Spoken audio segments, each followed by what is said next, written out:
So good day again, class. This will be the continuation of our module number 1, which is the means and the ends in communication.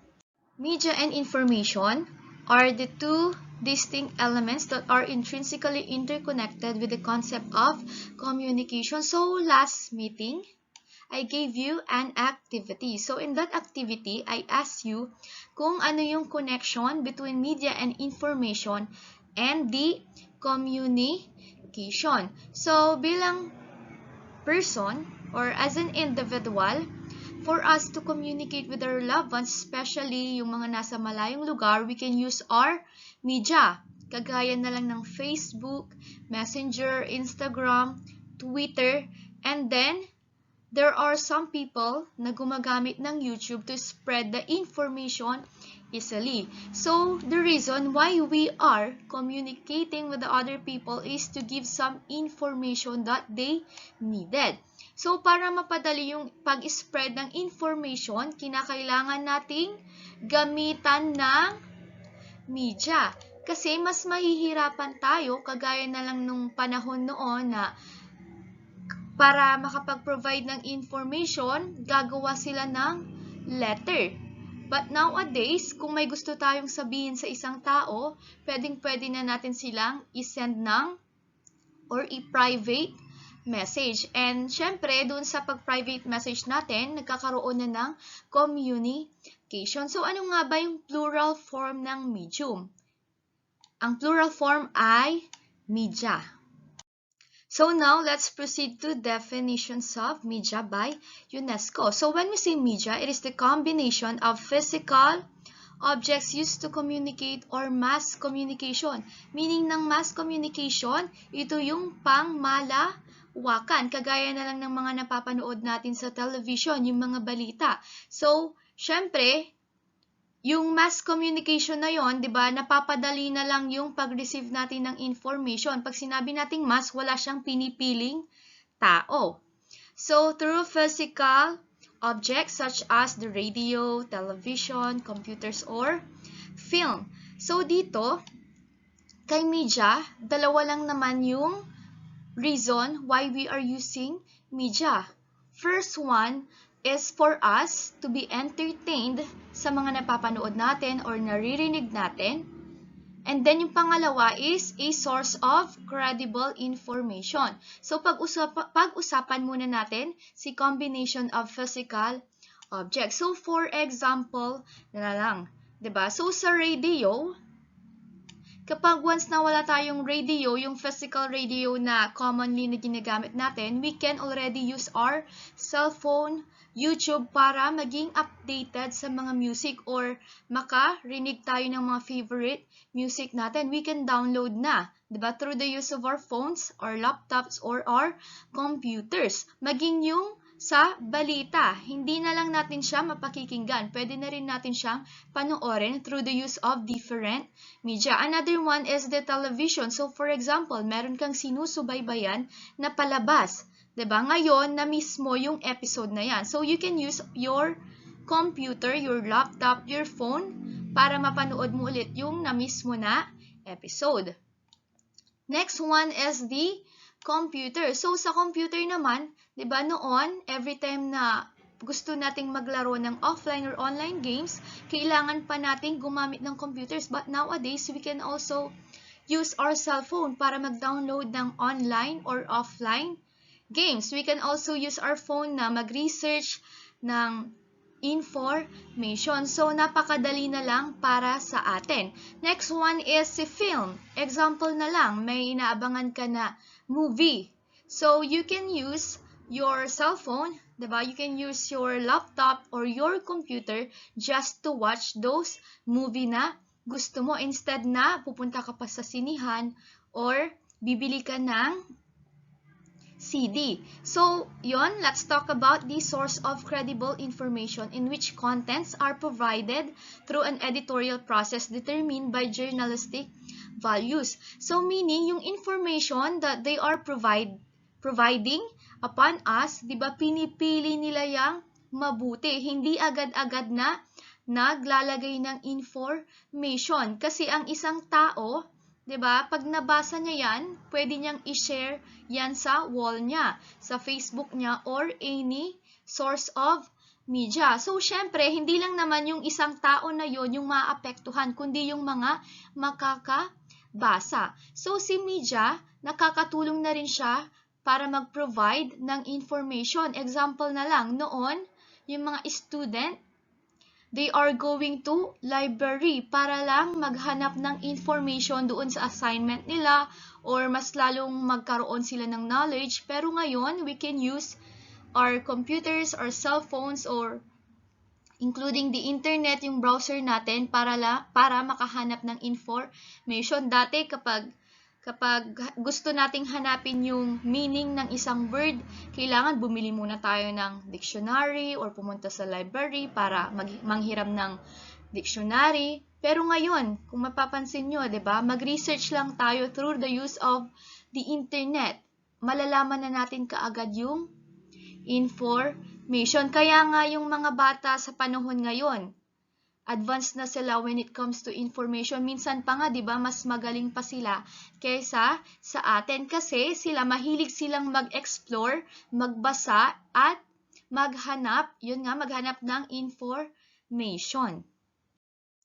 So now let's proceed to the categories of media. So our first category is the media modality. So when we say media modality, it refers to the nature of message. It can be through text, audio, video, graphics, and the animation. So there are some people wherein mas natututo sila or mas naiintindihan nila yung information by the text. So example na lang, yung Wattpad, yung e-book. May mga tao na mahilig talaga magbasa. So second one is through audio. So especially na lang sa mga tao na hindi nabiyayaang makakita. Syempre, hindi sila makakapagbasa, hindi rin sila makakapanood. Pwedeng-pwede nilang gamitin itong video as their nature of message. Pakikinggan na lang nila yung information. So third one naman is through video. May mga tao na mas natututo sila kapag may napapanood sila or may nakikita sila. So next is the graphics and animation. 'Di ba? Especially sa mga bata, mas nakaka-capture yung attention nila kapag through animation or graphics kasi nga maganda siya sa paningin. So number 2 naman is media format or it is the way the data is arranged. Pwede siyang digital or analog. So, alam naman na natin kung ano yung difference ng digital or analog. Third one, ways of transmitting. Pwede siyang through electromagnetic or radio waves and light waves. So, number 4 naman is yung mass media form. So, it is a particular technology wherein ginagamit natin para ma-provide yung information or ma-access yung information na kakailanganin natin. Examples are TV, radio, print, internet, telephone, or mobile.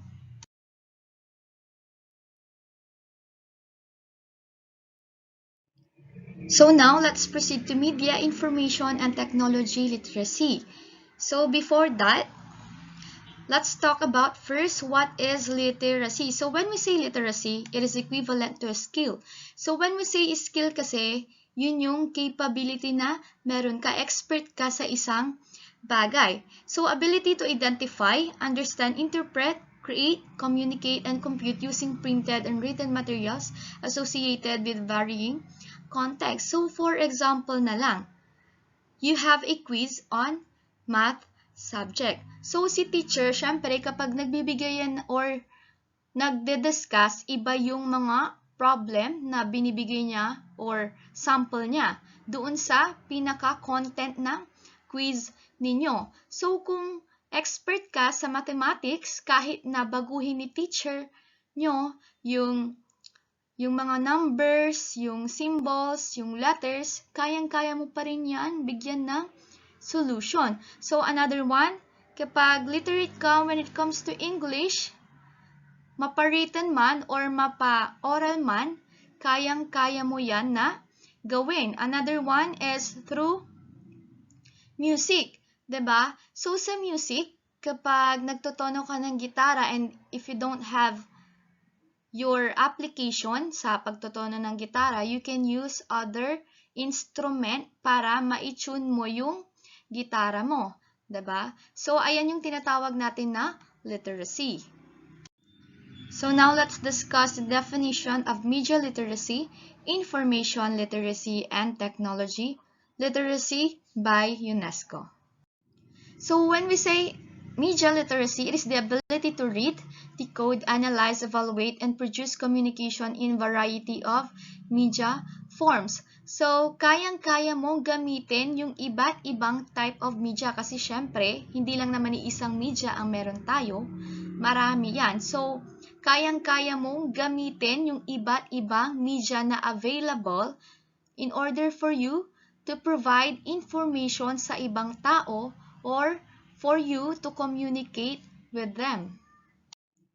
So next one naman is the information literacy. So information literacy is the ability to recognize when information is needed and to locate, evaluate, effectively use, and communicate information in its various format. So dito, sa information literacy, magaling ka sa pag-evaluate ng information whether it is valid, accurate, ba yan sa audience mo, kung updated ba yan. Alam mo din kung saan ka kukuha ng information, kung yung source ba na pagkukuhanan mo is nagbibigay ng totoong information or fake information. Alam mo kung kailan mo kakailanganin ang isang information.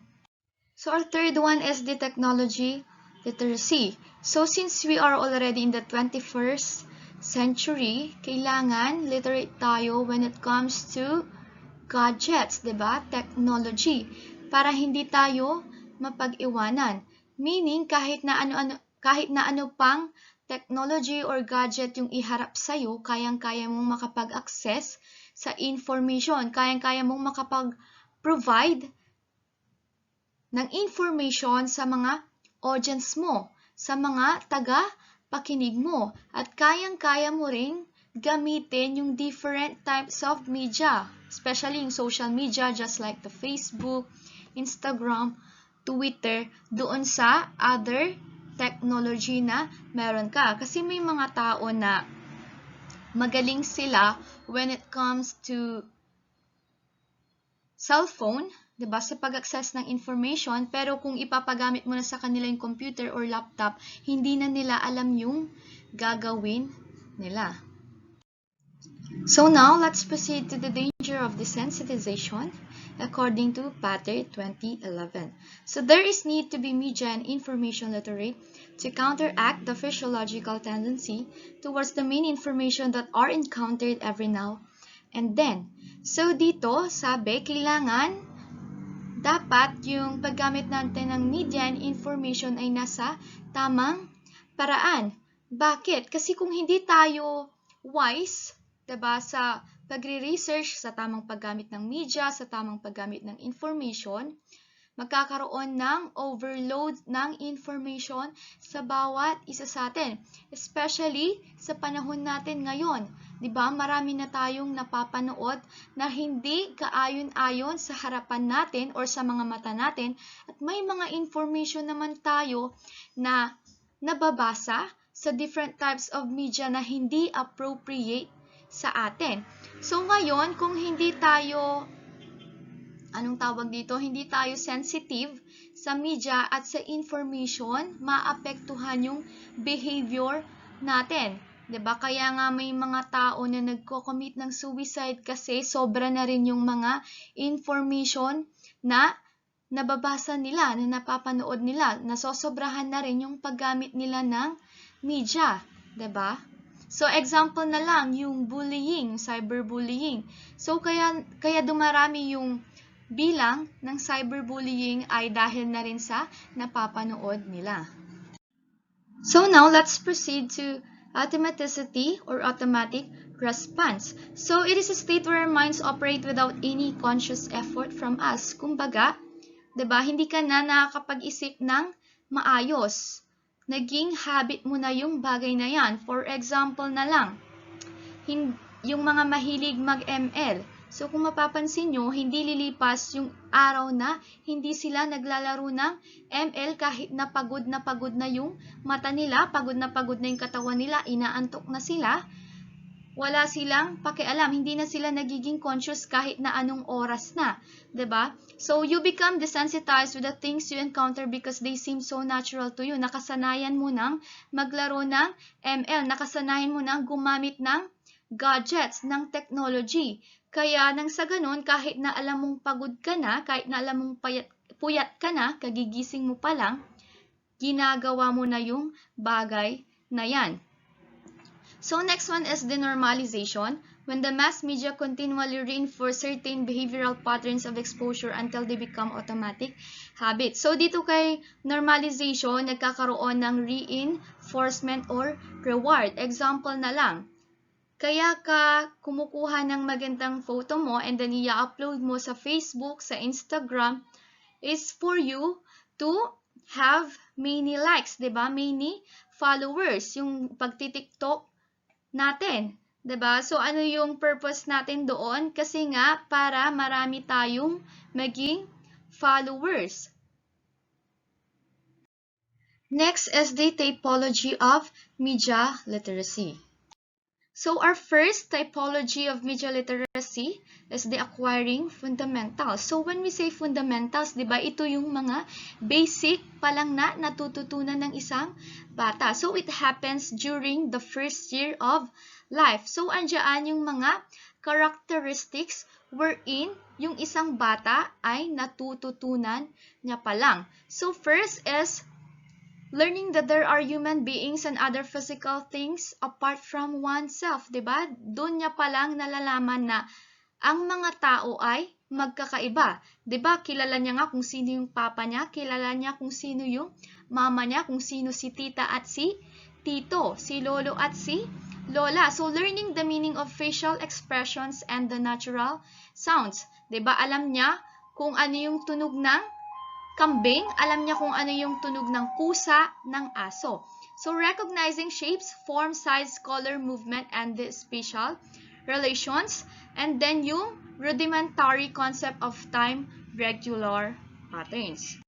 So, our second typology is the language acquisition. So, it occurs during year 2 and 3. So, dito yung bata, natututo na siya kung paano magsalita at kayang-kaya niya na ring alamin kung ano nga ba yung mga sinasabi natin. So next is making emotional and behavior responses to music and sounds. 'Di ba may mga bata na kapag halimbawa pinarinig mo yung isang music, grabe yung saya nila, grabe yung tuwa nila na kung minsan napapa-indak sila. So next one, recognizing certain characters in visual media and follow their movement. Example na lang, yung mga napapanood nila na cartoon.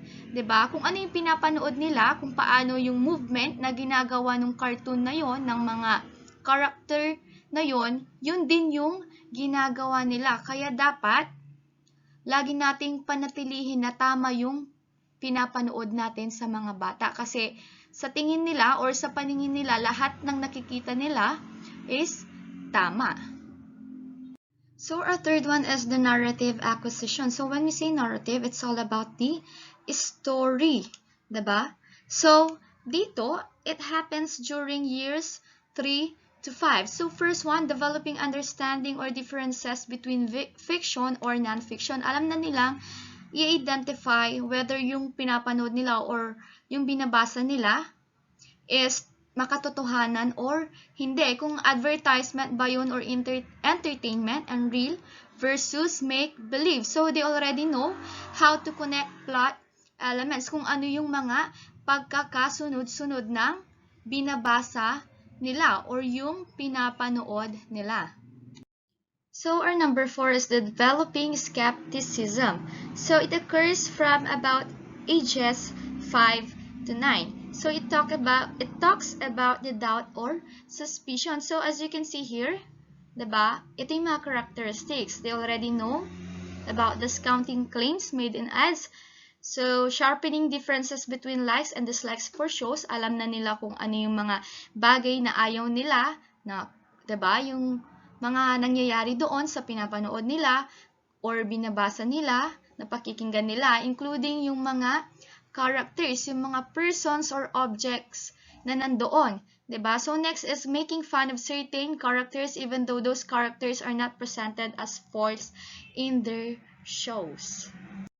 So, after ng developing skepticism, which is yung may doubt siya or suspicious siya when it comes to the information na napapanood niya, ang susunod si intensive development. Wherein, sabi dito, pag sinabi nating intensive, masyado nang mabusisi ang isang tao. So, dito na nade-develop yung pagiging mabusisi niya. So, example na lang ng characteristics is the strongly motivated to seek out information on certain topics, diba? Developing a detailed set of information on particular topics and has high awareness of utility information and quickly facilitate in processing information judged to be useful. So, lahat ng information na binabasa niya ay pinag-aaralan niyang mabuti. Iniisa-isa niya. So, our number 6 is experiential exploring.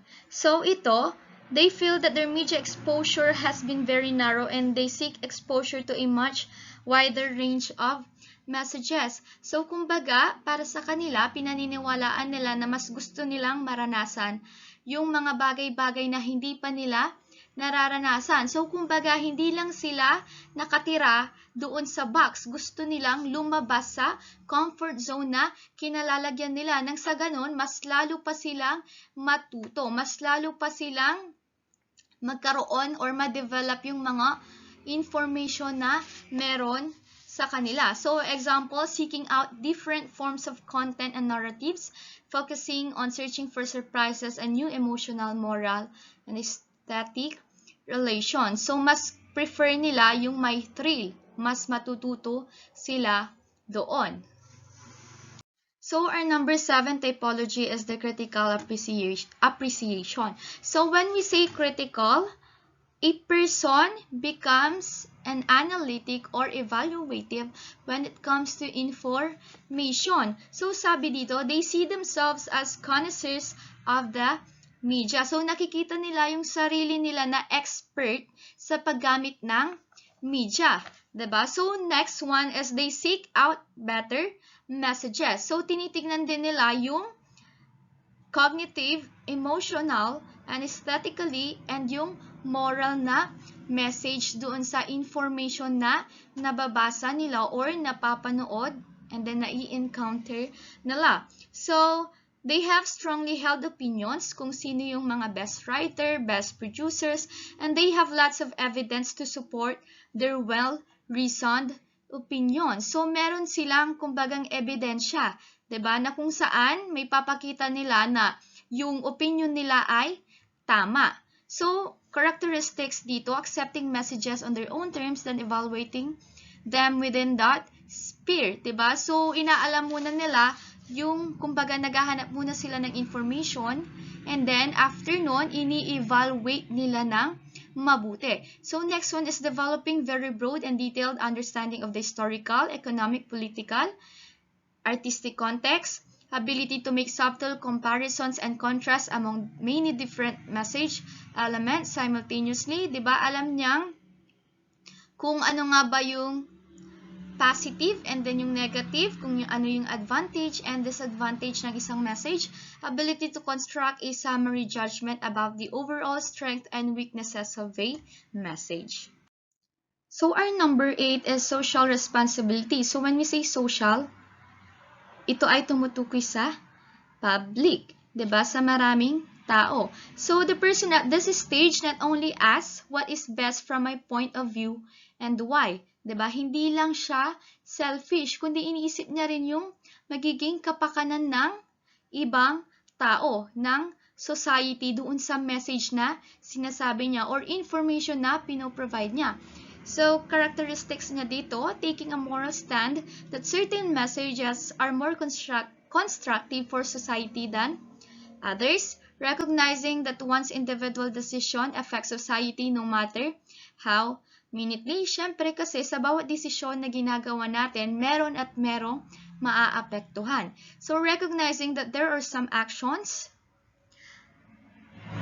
an individual can take to make a constructive impact on the society. So, kailangan maging responsible na lang tayo sa lahat ng ginagawa natin, 'di ba? Mapamedya man yan or personal. Let's proceed to 8 fundamental elements of media literacy by Art Silverblatt. So, a critical thinking skill enabling audience members to develop independent judgment about media content. So, when you are a critical thinker, diba, hindi ka kaagad nagde-decide na i-upload, i-post, or gamitin yung information without analyzing it, without evaluating it. Diba? So, when you are a critical thinker, you know how to explain and interpret those messages na provided by the media that you are using. So, our second one is an understanding of the process of mass communication. So, when we say mass communication kasi, diba, diniscuss ko last time na ito ay tumutukoy sa maramihang tao. Alam mong gamitin yung medium for you to access those information na nagmumula sa media. So, third one is the awareness of the impact of media to the individual and the society. Kumbaga, alam mo kung ano nga ba yung magiging effect nun doon sa mga tao na magiging audience mo, doon sa information na ipoprovide mo. So, number 4 is the strategies for analyzing and discussing media messages, yung mga techniques natin, yung mga methods natin on how we are going to analyze and discuss those messages sa maraming tao, and then yung information na na-access natin. So, number 5 is an understanding of media content as a text that provides insight into our culture and our lives, the ability to enjoy, understand, and appreciate media content. Kumbaga, hindi ka naboboard sa mga messages na nai-encounter mo sa pamamagitan ng media. Diba? Iniintindi mo lahat ng mga nababasa mo. So, number 7, development of effective and responsible production skills. Diba? And number 8, an understanding of the ethical and moral obligations of media practitioner. Kasi as a media practitioner, kailangan tayong sumunod sa principles, 'di ba? Sa mga bagay na dapat at hindi natin dapat gawin. Maging sensitive tayo sa magiging effect nito sa mga taong nasa paligid natin. So now, let's proceed to media literate person. So these are the characteristics of a media literate person. First one, in control of his or her media experiences because he or she understands the basic conventions of various media and enjoys their uses in a deliberately conscious manner. So, hindi ka lang agad-agad na nagpo-post ng mga bagay-bagay na gusto mong sabihin. 'Di ba? For example na lang, ang nararamdaman mo ngayon is you are facing a lot of struggles in life. So, hindi ka dapat magpo-post ng mga negative things. Kasi what if yung friend mo sa isang social media nabasa niya yon and then namomroblema din siya. Malaki din yung problema niya. Tapos kung ano-ano pa yung sinabi mo doon sa post mo. Syempre, ano na lang ba yung mararamdaman nung isang tao? So, when you are also a media literate person, you enjoy the uses of different media in a deliberately conscious manner. Kumbaga, ini-enjoy mo yung paggamit, masaya ka na ginagamit yung media, and at the same time, you are using it in a right way. Kasi maraming tao na sabihin na natin ini-enjoy nga nila yung paggamit ng media, pero nagiging bad effect naman yung sa mata ng ibang tao. 'Diba? It's useless lang din yan. Kumbaga meron na silang pasanin, dinadagdagan mo pa yung pasanin na meron sila. So number 2 is to understand the impact of music and special effects. 'Diba? Na-appreciate mo yung mga naririnig mo, yung effect na inilalagay doon sa pinapanood mo or sa mga naririnig mo. 'Diba? Example na lang is yung pinapanood mo is malungkot. Syempre, alam mo kung ano yung music na dapat ilagay doon. Or kung gagawa ka ng mga story, 'di ba, yung ginagawa ng mga tao noon na anong tawag dito, yung gagawa sila ng tula and then sasamahan nila ng music, 'di ba? Dapat kung media literate ka, alam mo kung ano yung proper music na ilalagay mo doon. Third one, also a critical thinker because of the need to be more discerning of the necessary information as well as its resources. So, ginagamit niyang mabuti, pinag-iisipan niya ng mabuti kung ano yung message na ilalagay niya doon or yung information na ipoprovide niya, kung ano yung mga i-share niya. 'Di ba? Sabi nga, think before you click. Pag-isipan mo munang mabuti lahat ng bagay na gagawin mo before ka gumamit ng media. Nang sa ganon, hindi maapektuhan ng masama yung audience mo. So, hanggang dito na lang nagtatapos yung module number 1 natin. So, I hope na natuto kayo, and then if you have a question, may mga hindi kayo naintindihan, pwede nyo kong tanungin. So, thank you sa pakikinig nyo, thank you sa time nyo, and God bless everyone.